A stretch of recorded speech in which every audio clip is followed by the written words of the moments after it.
بسم الله الرحمن الرحيم إن الله وملائكته يصلون على النبي يا أيها الذين آمنوا صلوا عليه وسلموا تسليما. Tanya kepada Rasulullah, ya Rasulullah, alaisana 'alal haq. Nabi, bukankah kita ini adalah golongan yang benar? Rasulullah menjawab, iya. Kalau memang kita adalah golongan yang benar Rasulullah, kenapa tidak kita berperang terang-terangan, tidak tersembunyi? Kalau kita ini benar, kenapa kita tidak turun ke jalan berperang melawan kafir Quraisy? Maka Rasulullah ketika itu menyetujuinya. Lantas, apakah ketika Rasulullah itu kita bisa sebut orang keliru, atau orang tak punya ide, atau orang salah? Rasulullah berjihad dengan dakwanya secara tersembunyi. Datang Umar bin Khattab, ya Rasulullah, alaisana 'alal haq. Bukankah kita ini yang benar? Naam ya Umar, ya kita ini yang benar. Oh, kalau begitu kenapa kita tidak turun di jalan berdakwah secara terang-terangan? Coba lihat, Umar mengajak Rasulullah berperang secara terang-terangan. Nabi Muhammad ketika itu posisinya adalah berdakwah dengan jalan yang tersembunyi, sembunyi-sembunyi. Lantas apakah kita sebut Rasulullah itu tak punya ide, salah, keliru? Nah, ini yang menjadi sebab adanya tema kita malam ini. Pantaskah Rasulullah itu disebut manusia salah atau manusia keliru?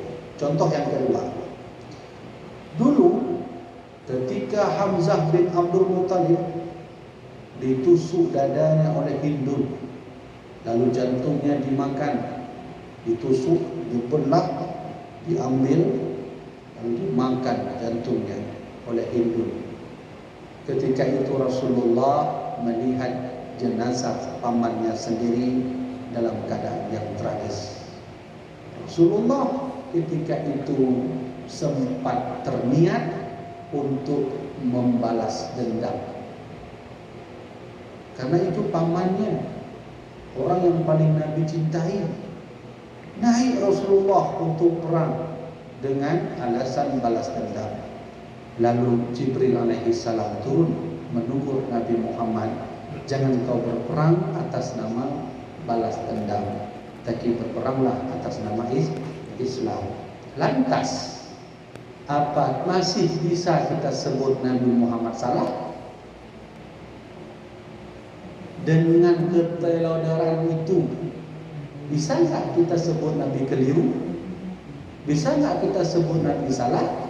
Insya Allah malam ini kita akan membahasnya. Baik. Atau begini saja, saya selama saya belajar agama, saya di pesantren, kami dulu belajar hadis, belajar Sahih Bukhari, Sahih Muslim. Kami dulu pernah belajar ilmu hadis. Jamaah, saya tak pernah temukan sedikit pun perkataan Abu Bakar yang menyebutkan nabinya keliru. Saya tak pernah menemukan pendapat Umar yang menyebut Nabi Muhammad keliru. Saya belum pernah menemukan pendapat Utsman yang menyebut Nabi Muhammad keliru. Semua nabi semua sahabat sangat memuji Rasulullah SAW, tidak menyebut keliru. Waktu saya membuka kamus bahasa Indonesia, apa arti keliru? Keliru itu artinya salah dan sesat. Berani kita bilang Nabi salah? Bedakan Nabi salah, mungkin ngawur enggak naik, maka salah. Namanya ini itulah maknanya masalah. Setingkat mak atau ayah kita disebut keliru atau salah, kita tersembit hati bahwa itu sangat menyakitkan hati. Apalagi Nabi Muhammad SAW. Okey, Tengku, mana dalilnya Tengku bahwa kita tak boleh menyebut Nabi keliru? Mana dalilnya Tengku bahwa kita tak boleh menyebut Nabi salah? Dalilnya ada dalam surat Al-Ahzab ayat 57. Innal ladzina yu'dzunallaha wa rasulahu la'anahumullah. Sesungguhnya orang yang menyakiti Allah. Al-Quran. Orang yang menyakiti Allah wa rasulahu dan menyakiti rasulnya, la'anahumullaha fid dunya wal akhirah. Allah akan mengazab mereka di dunia dan di akhirat. Contoh jamaah, seandainya ada Nabi Muhammad datang ke musola ini, lalu kita tunjuk beliau, engkau keliru Nabi Muhammad, apa tak tersakiti hati Nabi Muhammad? Sakit enggak? Walau beliau adalah orang yang penuh dengan akhlak dan penuh kesabaran, lantas cocok enggak kita katakan Nabi Muhammad keliru? Betul nak tu Nabi Muhammad dalam musola cempakan, dah bukan Rasulullah, engkau keliru, engkau salah. Apa enggak sakit hati Rasulullah? Kalau Rasulullah sakit, Allah berkata dalam surat Al-Ahzab, innal ladzina yu'dzunallaha wa rasulahu la'anahumullah.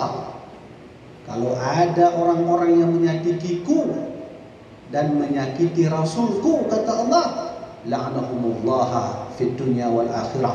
Allah akan mengazab mereka di dunia dan akhirat. Na'udzubillah min dzalik.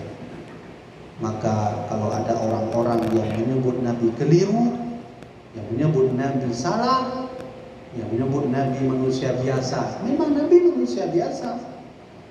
Allah sendiri yang menyuruh Nabi berkata, qul innama ana bashar yuha ilayya. Muhammad, kau katakan kepada mereka bahwa engkau itu manusia biasa yang kuberikan wahyu kepadamu. Memang Rasulullah manusia biasa, tapi derajat beliau itu kan bukan seperti derajat kita. Beliau seorang Nabi. Nafum ya kan? Sedikit pun jangan pernah katakan Rasulullah keliru, salah. Kenapa? Kalau sempat beliau terdengar suara kita ini lalu tersakiti hatinya, maka Allah berfirman, innal ladzina yu'dzunallaha wa rasulahu la'anahumullah fid dunya wal akhirah. Allah akan mengazab orang yang menyakiti hati baginda Rasul. Oh, ada main-main dengan Nabi Muhammadnya. Siapa sih kekasih Nabi? Allah langsung, Sang Maha Pencipta alam. Ya, satu. Lalu apa asbabun nuzul dari surat Al-Ahzab? Tadi saya sebutkan ayat Al-Quran, itu surat Al-Ahzab ayat 57. Allah berfirman, innal ladzina yu'dzunallaha wa rasulahu la'anahumullah fid dunya wal akhirah. Itu ayat itu turun pertama kali itu disebabkan oleh salah seorang istri baginda Nabi bernama Safiyah binti Huyai Al-Akhtab. Ayo kita bertanya kepada salah seorang ulama bernama Al-Hafidh Imam As-Suyuti, salah seorang ahli hadis dunia. Kita bertanya, wahai Imam Al-Hafidh, bagaimana pendapatmu asbabun nuzul tentang surat Al-Ahzab ayat 57? Maka Imam Suyuti menjawab dalam kitabnya yang berjudul Asbabun Nuzul. Beliau berkata, ayat ini turun ketika istri Rasulullah yang nomor 11. Ya, Nabi punya istri sampai 12. Ada riwayat mengatakan sampai 13. Namanya Safiyah binti Huyai Al-Akhtab. Ketika Nabi perang Khaybar, yaitu perang melawan Yahudi, Maka tertawalah salah seorang bernama Safiyah binti Huwail dan suaminya. Maka suaminya ditawan oleh Rasulullah dan Safiyah ditawarkan oleh Nabi. Engkau Safiyah, apa engkau kujadikan tawanan atau engkau menikah denganku, kata Rasulullah. Namanya Safiyah. Maka Safiyah binti Huyain menjawab, aku biarkan aku menikah denganmu ya Rasulullah. Ketika Rasulullah menikah dengan Safiyah, maka ketika itu pun ada sahabat-sahabat Nabi yang kurang senang. Yang kurang senang. Coba lihat, Nabi ada di samping, tapi ada sahabat Nabi yang kurang senang. Kenapa kurang senang? Pertama, itu Safiyah dari bangsa Yahudi, sedangkan istri Rasulullah kebanyakan dari bangsa Quraisy. Nabi satu, yang kedua, Nabi mengangkat Safiyah dengan sebutan Ummul Mukminin, ibunya orang-orang yang beriman. Maka terjadilah kecemburuan di antara istri Rasulullah, salah satunya Aisyah.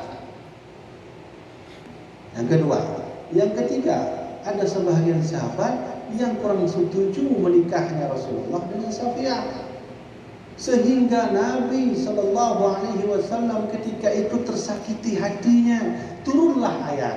Nah, ini sejarah turunnya ayat surat Al-Ahzab ayat 57. Turunlah ayat, innal ladzina yardunallaha wa rasulahu la'anahumullahu fid dunya wal akhirah. Sesungguhnya yang menyakiti Allah, orang-orang yang menyakiti Allah, orang-orang yang menyakiti Rasulnya, sungguh di dunia dan akhirat Allah akan mengazabnya. Turun ayat itu, semua sahabat tak berani lagi menyakiti baginda Nabi. Jadi jangan main-main dengan Rasulullah. Lantas bagaimana hukum orang yang berkata Nabi itu keliru? Na'udzubillah, itu Nabi itu bukan keliru. Wa ma yantiqu 'anil hawa illa wahyu yuha, kata Allah. Apa yang Nabi bicarakan itu sesuai dengan wahyu. Jadi nggak mungkin salah.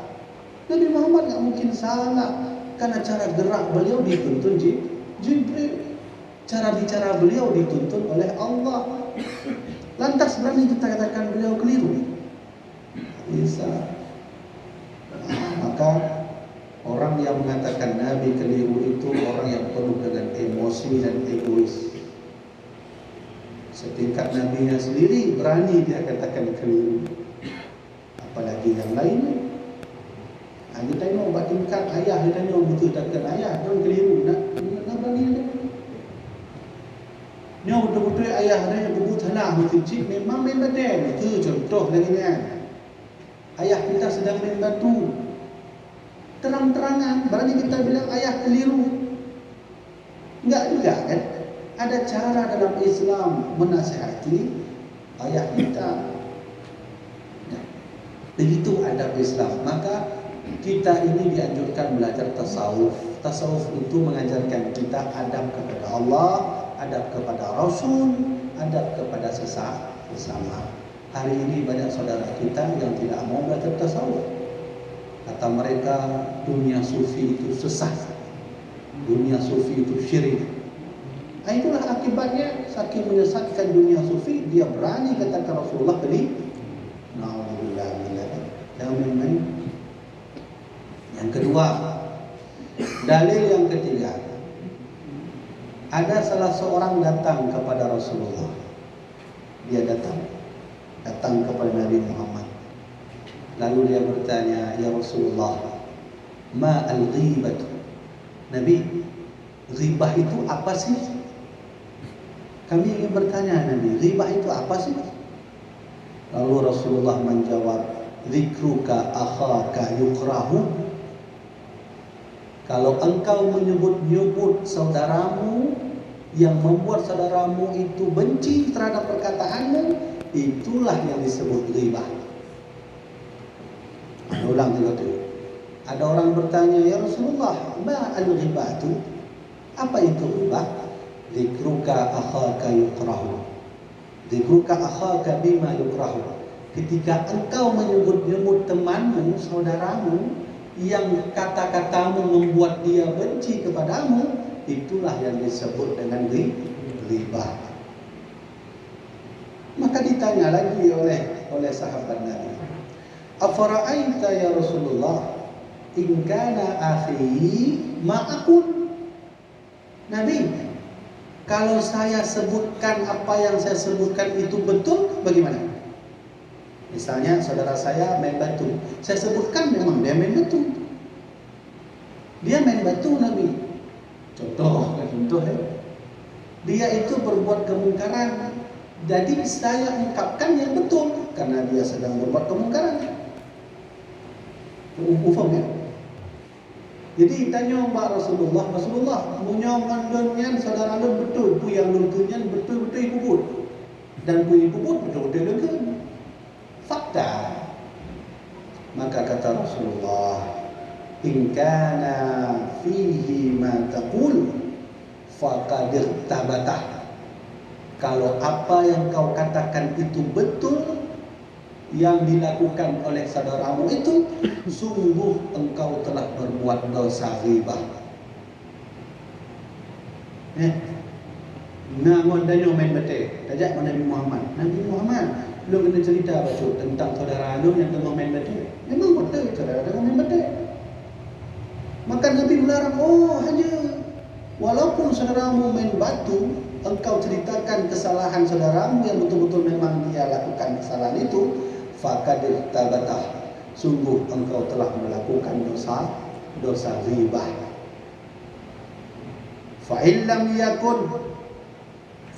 yakun fihi, jika engkau katakan sesuatu, fa illam yakun fihi ma taqul, jika engkau mengatakan sesuatu ternyata sesuatu itu tak benar yang saudaramu lakukan, maka Rasulullah berkata, faqad bahattah, sungguh engkau telah melakukan dusta kepada saudaramu. Jadi apa iktibar hadis ini? Ternyata walaupun wantanya temucu ulang masjid, memang betul dan kandang mata dengku, dan kandang ngandung temucu dengku, tapi lumpur kahabar, lumpur dengku lain, dengku ngandung kata temucu. Betul temucu. Itu dilarang oleh Nabi, tak boleh kita sebutkan, tak kita ceritakan kejelekan saudara kita walau benar. Apa kata Rasulullah? Faqad irtabata, sungguh engkau telah melakukan dosa ghibah. Padahal itu kan. Kita ni dah cerita ada memang yang gibut betul. Mana salah tuan Rasulullah? Mana salah kata Nabi Muhammad, fa illam yakun fihi ma taqul. Kalau engkau katakan sesuatu yang tak benar, maka faqad bahatta, sungguh engkau telah dusta kepada saudaramu. Kacau kesimpulan. Seandainya Nabi betul-betul keliru, yang hakikatnya kau keliru, tapi kita ni tak pakai seandainya. Seandainya Nabi keliru, lalu kita ceritakan kekeliruan Nabi kepada orang lain, kata Nabi Muhammad, faqad irtabata, sungguh engkau telah berbuat dosa ghibah. Seandainya beliau betul-betul keliru, tapi kalau beliau bukan keliru, faqad bahatta, sungguh engkau telah berbuat dosa dusta. Dua buah dosa ya. Jadi tak boleh kita ceritakan sesuatu yang jelek-jelek kepada orang lain. Berarti sudah 3 dalil. Dari 3 dalil ini sudah cukup bagi kita bersama di malam yang berbahagia ini, bahwa tidak boleh kita menghina Nabi, tidak boleh kita menyebut Nabi keliru, tidak boleh kita menyebut Nabi salah, tidak boleh kita menyebut Nabi yang hal-hal yang tidak Nabi sukai dan Nabi senangi. Sempatlah perkataan kita disampaikan oleh Allah kepada Rasulullah, Rasulullah tersakiti hatinya. Na'udzubillah min dzalik, innal ladzina yu'duna Allah wa rasulahu. Kalau ada orang-orang yang menyakiti Allah dan Rasulnya, kata Allah dalam Al-Quran, maka la'anahumallaha fid dunya wal akhirah. Allah akan mengazab dia di dunia dan mengazab dia di akhirat. Ya. Nyo kabeh penjelasan kita. Dino sebelum kita buka tanya jawab, kena tanya sebuah pertanyaan kepada jamaah dulu.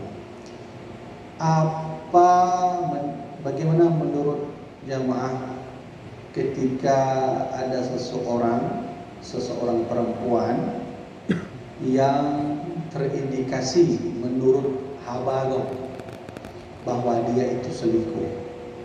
Apa sikap kita? Kita mendengar bahwa ada salah seorang istri tengku. Sudah kita mendengar, bukan melihat ya. Atau jujur pun melihat. Kita melihat atau mendengar salah seorang istri tengku selingkuh. Kalau melihat, berarti dia sempat duduk dengan seorang laki-laki. Kalau mendengar, berarti tak melihat apa-apa, hanya mendengar. Apa hukumnya itu? Tentu kita semua menjawab itu perbuatan buruk. Ya kan? Perbuatan buruk. Ulang itu. Apa hukumnya dan apa pendapat jamaah sekalian ketika mendengar atau melihat seseorang istri tengku yang selingkuh? Selingkuhnya hanya semata duduk leluan, inanggau duduk begini aja, sehingga ada orang melihat, wah dia sudah selingkuh. Maka tentu jawaban kita itu perbuatan yang tidak baik. Ya, itulah yang pernah terjadi terhadap Aisyah radhiyallahu anha, yang sempat duduk dengan salah seorang laki-laki, lalu sahabat heboh semua. Ada yang berkata Aisyah sudah selingkuh. Ya, ada yang berkata Aisyah sedang selingkuh. Padahal Aisyah hanya melewat, dan lewat kebetulan dengan sahabat. Sakit hati Rasulullah. 1 bulan Rasulullah tak berbicara kepada Aisyah. Sakit hati. Ya, kalau sudah sakit hati begitu, nyo artinya kita nyo hana tajaga iktibar, artinya tabayyun. Lihat dulu apa yang terjadi. Baik langsung kemudian sesat, tidak boleh. Ya kan? Ya, punya jawaban dari Bandung gunakan bahawa yang perbuatan mungkar yang sama artinya kita nyo hana tabayyun, kita nyo tak Aisyah itu sudah selingkuh. Bahaya sekali. Jadi yang perlu Tuhan sampaikan ayah, kalau ada kemungkaran yang diperbuat oleh saudara kita, mari kita bertabayun, datang. Betulkah kamu selingkuh? Kan gitu caranya. Coba lihat, 1 bulan Nabi tak bicara dengan Aisyah. Kalau sempat Nabi 1 tahun tak bicara dengan kita, gara-gara kita sebut Nabi itu keliru, salah, wah, na'udzubillah min dzalik, kita diazab oleh Allah baik di dunia dan di akhirat. Maka marilah sama-sama kita menciptakan ukhuwah Islamiyah. Jika ada perbuatan buruk, ayo kita bertabayun sama-sama. Jangan menuduh saudara kita sesat dulu, tapi kita bermusyawarah. Engkau banyak melihat engkau sesat, ayo duduk, jangan katakan orang sesat. Kita bermusyawarah. Wa murhum syura bainahum, kata Allah, dan perintahkan mereka bermusyawarah. Maka oleh karena itu jemaah dirahmati Allah, demikianlah penjelasan yang dapat saya sampaikan. Kesimpulannya yang ingin saya sampaikan adalah mari sama-sama, Nabi Muhammad itu kekasih kita. Bunyo gendanya ka mencintai hiro Rina atau Rino mencintai hiro Magam. Ada yang buruk cenderung aduh. Ya kan? Ya kan? Ya. Gendanya tak cinta Rino gendanya kalau kami gendanya lah kan mungkin ada yang kami. Gendanya cinta Rino gendanya. Tapi karena saking cintanya, perbuatan buruk pun jadi baik kan? Ya kan? Tapi ada orang yang perbuatan baik jadi buruk. Nah, sekarang ada saudara kita yang berani mengatakan Nabi keliru. Apa dia cinta pada Nabi? Kalau dia cinta, maka keliru itu tak pernah muncul dari mulut